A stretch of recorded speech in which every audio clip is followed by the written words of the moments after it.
देश में जिस तरीके से पिछले कुछ दिनों से लगातार ऐसे मामले सामने आए हैं जहां पर मुसलमानों पर लगातार, मुसलमान समुदाय पर लगातार टारगेट किया जा रहा है, उन्हें टारगेट करके उन पर अलग अलग तरीके से अत्याचार करने की कोशिश की जा रही है। ये सभी हम सभी जानते हैं कि किस तरीके से कुछ भगवाधारी, कुछ भगवा गैंग वाले या फिर कहिए कि कुछ गुंडागर्दी करने वाले लोग इस तरह की चीजें कर रहे हैं।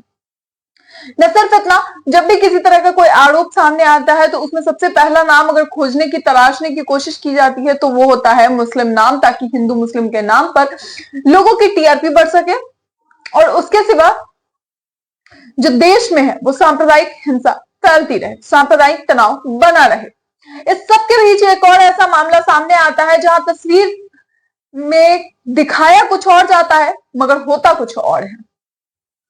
खैर, ये तो आजकल बहुत ही नॉर्मल सी बात हो गई है कि दिखाने की एक अलग प्रथा चल रही है कि कुछ भी अंदर चल रहा हो, अंदरूनी कोई भी बात हो जो शायद बहुत ही नॉर्मल है और बहुत ही सही है कि इस पर न्याय होना चाहिए, लेकिन उसे दिखाया एक अलग तरीके से, एक अलग नजरिए से जाता है। जब भगवा गैंग वाले लोग या फिर कहिए कि बजरंग दल के कुछ गुंडागर्दी करने वाले गौ रक्षा गैंग के लोग खुद ही गौ भक्षक बनकर एक तो उनकी हत्या करते हैं और उसके बाद प्रोटेस्ट कर सकते हैं, तो दिखाने की कुछ भी कोशिश की जा सकती है। और ऐसा ही कुछ एक बार फिर से जो है वो मध्य प्रदेश के दमोह से सामने आया है।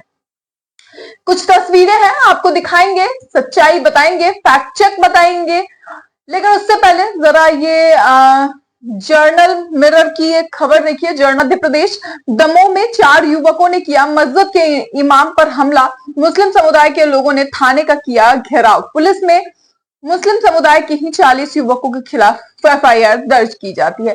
यानी समझिए किस तरीके से जो है वो पहले तो अत्याचार किसके साथ हो रहा है, मुसलमानों के साथ, उसके बाद एफआईआर किस पे दर्ज होती है, तो 40 मुसलमानों के ऊपर जो है ये एफआईआर दर्ज कराई जाती है और उनके साथ सबसे पहली बात तो मारपीट भी उन्हीं के साथ होती है, हिंसा जो है वो उन्हीं के खिलाफ की जाती है और तब ये तस्वीरें सामने आती है। पुलिस किसे गिरफ्तार करती है? मुसलमान युवकों को। पूरी खबर में क्या है जरा देखिए। दरअसल मध्य प्रदेश दमोह में 4 युवकों ने किया मस्जिद के इमाम पर हमला, मस्जिद समुदाय के लोगों ने थाने का किया घेराव। पुलिस ने मुस्लिम समुदाय के 40 युवकों को के खिलाफ एफआईआर दर्ज की। पूरा मामला कुछ इस तरह है कि दरअसल वहां पर एक व्यक्ति जाता है, 4 लोग जाते हैं, चारों लोग जो होते हैं उसमें एक के कुछ कपड़े रखे होते हैं सिलाई के लिए। नए कपड़े जो होते हैं वो सिल चुके होते हैं, लेकिन पहले से जो दिया होता है वो रह जाता है। कई बार होता है टेलर के पास इतने कपड़े आते हैं, वो जो होता है लेटेस्ट में जो उनकी नजर में आता जाता है वो सिलते जाते हैं, जो दब जाते हैं कभी कभी कपड़े उसमें रह जाते हैं। इस छोटी सी बात को लेकर के हिंसा इतनी ज्यादा बढ़ गई, इतना ज्यादा तनाव बढ़ गया कि मार पिटाई शुरू कर दी गई इसके साथ। जब टेलर के साथ मार पिटाई हो रही थी उस दौरान मस्जिद के इमाम बाहर आते हैं और वो उनमें बीच में शांत कराने जाते हैं तो उनके साथ भी मारपीट की जाती है। जिसके बाद ये जो झुंड आप देख रहे हैं ना, ये झुंड उनके लिए न्याय मांगने जाती है, कहती है कि जिन 4 लोगों ने पिटाई की उनके खिलाफ एफआईआर दर्ज हो और सही तरीके से कार्रवाई हो। मगर किनके ऊपर कार्रवाई होती है? 40 मुसलमान लोगों के ऊपर कार्रवाई कर दी जाती है।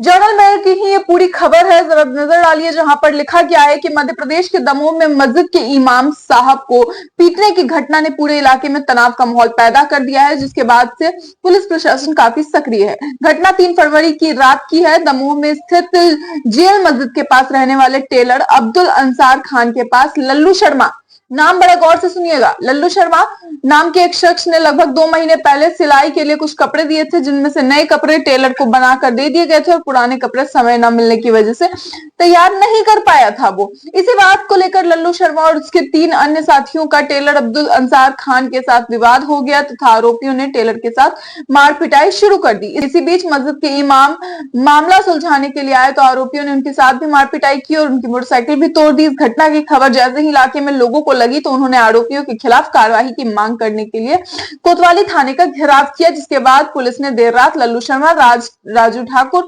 दिक्की शर्मा और अन्य आरोपी के खिलाफ आईपीसी की धारा 294, 232, 506, 427 और 34 के तहत एफआईआर दर्ज कर ली है। मगर इसे किस तरीके से दर्शाया गया? इसे इस तरीके से दर्शाया गया है कि ये जो भीड़ आप देख रहे हैं, ये हुजूम जो आप देख रहे हैं, ये जो संख्या है लोगों की, ये इसके खिलाफ खड़े हुए हैं कि आखिरकार क्यों कार्रवाई की जा रही है बजरंग दल के लोगों पर। पिछले दिनों जो गौ रक्षक दल के कुछ लोग गौकशी में शामिल हुए थे उसे लेकर कार्यवाही की मांग को लेकर कि क्यों कार्यवाही की जा रही है, इसे लेकर ये सारी चीजें दिखाने की कोशिश की गई है। लेकिन आखिर मामला क्या है, ये आपने खबर में देखा। दोस्तों एक फैक्ट चेकर है, उन्होंने इस पर फैक्ट चेक भी किया है। जरा देखिए, इफ कवि की पोस्ट है, यहाँ पर उन्होंने लिखा है कि दमोह में जेल मस्जिद के पास टेलर अंसार खान के कपड़ों की सिलाई में हुई लेट लतीफ को लेकर 4 लड़के लल्लू शर्मा, विक्की शर्मा, राजू ठाकुर और एक अन्य टेलर के साथ कथित मारपीट कर रहे थे। वहीं खरे मस्जिद के इमाम हाफिज रिजवान खान बीच बचाव कर रोकने की कोशिश करने लगे। उन लड़कों ने कथित उनके साथ भी हाथापाई की और एफआईआर के अनुसार पत्थरों से उनकी बाइक कुचल दी गई। इमाम से बदतमीजी की खबर जब लोगों तक पहुंची तो सैकड़ों लोग कोतवाली थाना पहुंचे, एफआईआर की मांग करने लगे। पुलिस ने तत्परता से चारों युवकों के खिलाफ आईपीसी की धारा 294, 323, 506, 427, 34 के तहत एफआईआर पर उन लोगों की गिरफ्तारी की मांग पर ये अड़े रहे और इसके बाद इस दौरान एक युवक ने पुलिस की गिरफ्तारी का दबाव बनाने के लिए उन युवकों को उल्टा पुल्टा भी कह दिया था।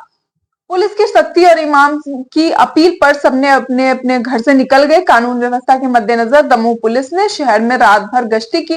फिलहाल 4 में से एक युवक को पुलिस ने गिरफ्तार कर लिया है। इस घटना को का फायदा उठाकर कुछ सांप्रदायिक लोग इसे अलग अलग रंग देने की कोशिश कर रहे हैं, जैसे कि मैंने आपको बताया भी कि लोग क्या करने की कोशिश कर रहे हैं।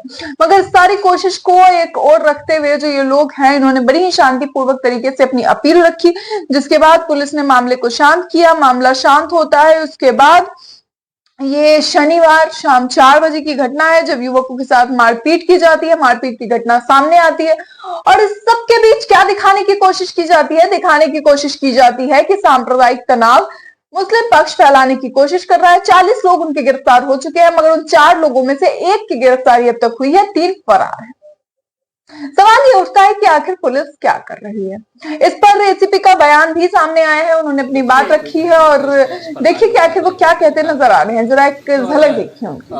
रूल ऑफ लॉ है, रूल ऑफ लॉ में जो ब्रीच करता है उसके हिसाब से कार्रवाई प्रिस्क्राइब है लॉ में, वो हो रही है। और तो दोस्तों देखा आपने, इस कवि ने एक और इसके साथ ट्वीट किया है। देखिए जरा उन्होंने क्या लिखा है इसमें आगे। लिखते हैं एमपी दमोह कंट्रोवर्सी।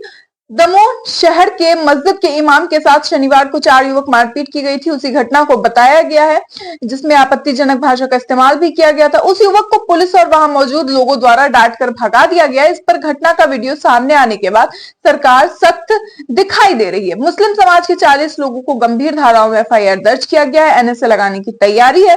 बुलडोजर चलाने को लेकर भी सुगबुगाहट की जा रही है, लेकिन बुलडोजर किनके घरों पर चलेगा? मुस्लिम परिवार के घरों पर। कुछ भी होता है, इसी तरह की चीजें होती है, सामने आती हैं।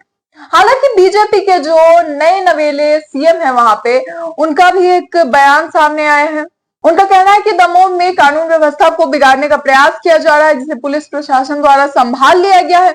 इस घटना को लेकर डॉक्टर मोहन यादव ने साफ तौर पर जांच की निर्देश दिए हैं, दोषियों पर कड़ी कार्रवाई की बात कही है। लेकिन कार्रवाई के नाम पर क्या हो रहा है आप देख सकते हैं। शनिवार से आज कितना समय हो चुका है, मगर अब तक एक की गिरफ्तारी हुई है, उसके आगे की कोई कार्रवाई सामने नहीं आई है। एसीपी अपनी ही बात पे अटके हुए हैं, लेकिन सवाल ये उठता है कि आखिर कार्रवाई के नाम पर क्या हो रहा है और ये किस तरीके के जो चीजें हैं वो हो रही है मध्य प्रदेश में। अभी तो मतलब 10 साल होने को है, 10 सालों में कोई बदलाव नाम की चीज नहीं है। कोई मतलब जो कहा जा रहा था 0 टॉलरेंस होगा, कुछ भी नहीं है। क्या कर रही है सरकार 10 सालों से?